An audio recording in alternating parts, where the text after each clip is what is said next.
One, two. Professor Folsom, thank you for joining us and welcome.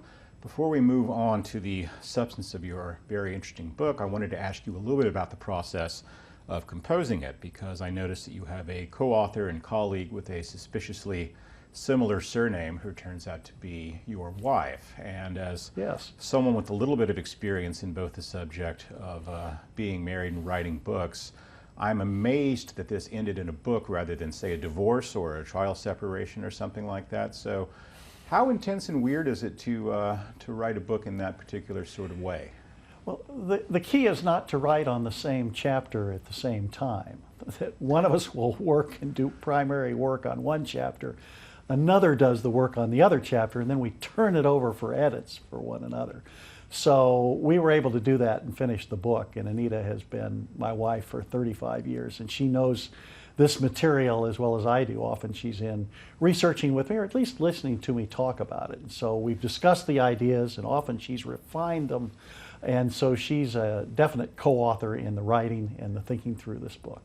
Well, congratulations to you both on the bravery of taking on such a project and making it work. You know, there is a line from the German playwright Hans Jost, which is often attributed to Goring, which is that when I hear the word culture, I reach for my revolver. And I often have roughly the same feeling when I hear the word investment in the context of politics. It looks like, at best, a boondoggle and probably an outright ripoff coming down the pike that should be stopped before it gets started. But this has become, in the 21st century, a normal part of our political rhetoric. The idea that government is not only an investor, but the chief investor in society in many ways, making critical investments and offering industries guidance in everything from making cars to windmills to such things. But it seems to have started with beaver pelts, at least in the most formal sense. So I want to start by challenging a little bit your title, which is Uncle Sam Cant Count. I would argue that Uncle Sam can and does count, but what he's not counting is return on investment. He's counting votes instead. So, and that's a different sort of thing, and it's not exactly what we normally think of when we mean investment. So if you could just sort of give me the broad outline of where this starts and where it goes. Sure. Uncle Sam Cant Count is, the implications of the title is that these investments, as you referred to them, are not successful. They're money losers again and again and again. The limits of government are very clear in the Constitution. You have kind of administrative functions or enforcing contracts, this sort of thing, coining money. And then you have national defense. And when government sticks to those functions, it has at least the chance to do well, those constitutional functions. When it moves into the area of, as you referred to it, as investments and economic development, sparking economic growth, the record is absolutely terrible, and it starts with the beaver pelts and George Washington, who is a great president. I teach at Hillsdale College the history of the American presidency, and Washington is a great president. But this, quote, investment that he made in fur trade was a disaster. And it often starts, these subsidies or investments, with the idea that it's either going to spark economic growth and be something that will really benefit the country, or it will protect the country. It's sort of pseudo-national defense.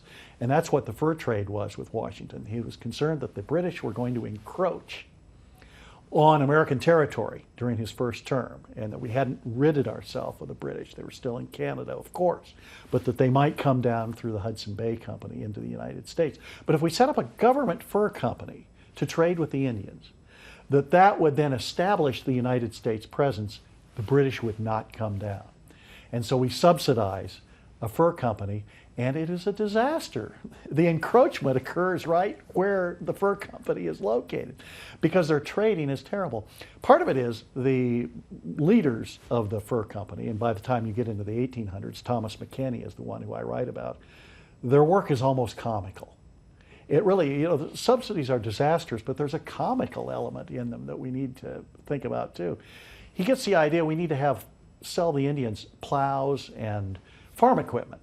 when the Indians are really hunters and gatherers. They would really prefer blankets or rifles or something, even pots and pans.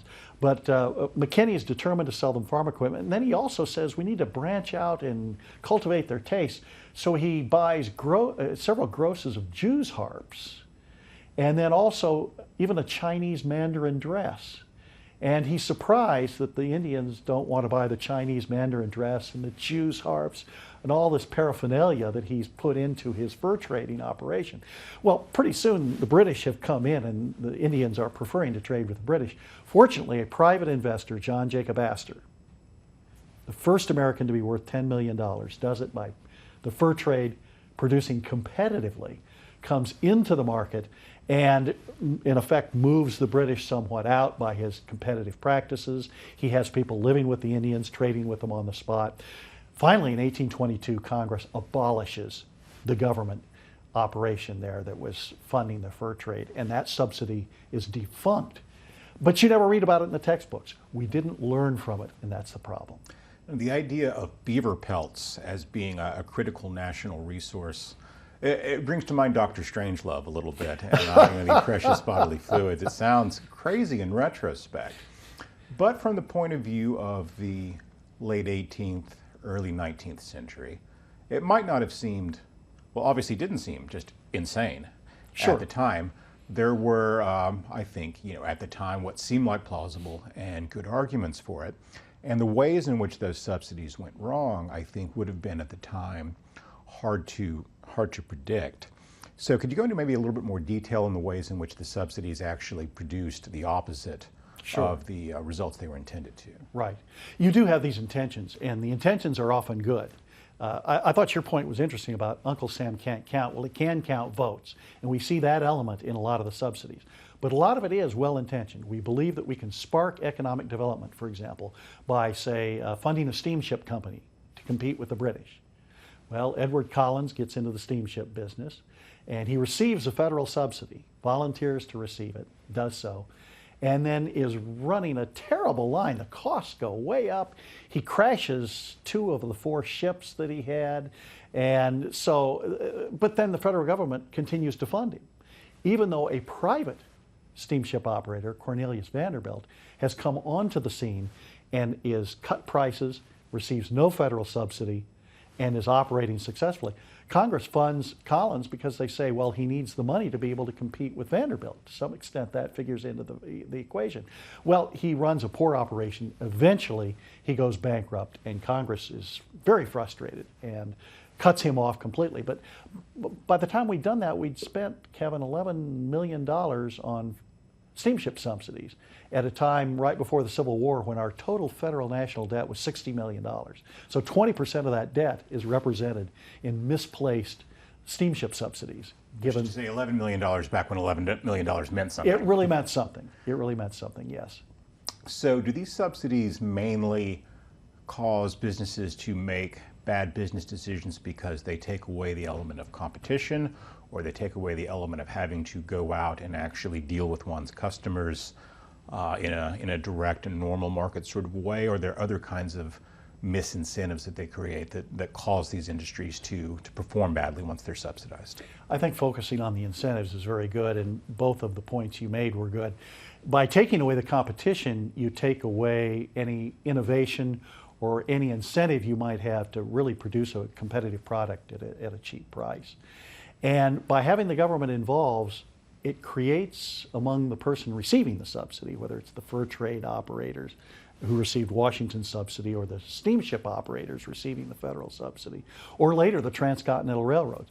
It creates within the person receiving the idea that government is the focus here, so we need to please the politicians, and then more money will come if our current business fails.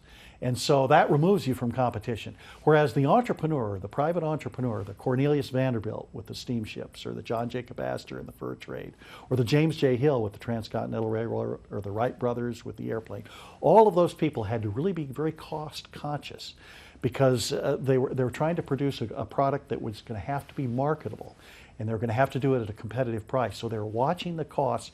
It caused them to be very conscious of what they were doing, conscious of the competition. And in the case of the the entrepreneurs who succeeded against a competitor who is federally subsidized, that made the task much more difficult. And that's the concern, I think, today, is that we may be knocking people out